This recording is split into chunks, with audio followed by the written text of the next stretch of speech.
Xin chào mọi người, hiện tại kỹ thuật VNray đang tiến hành bàn giao máy cắt laser VLF6022GE tới doanh nghiệp gia công cơ khí tại Vĩnh Phúc.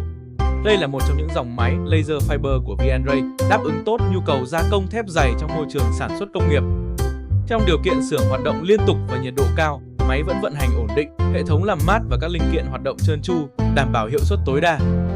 VNray trân trọng cảm ơn sự tin tưởng và lựa chọn giải pháp máy cắt laser công suất lớn của quý khách hàng.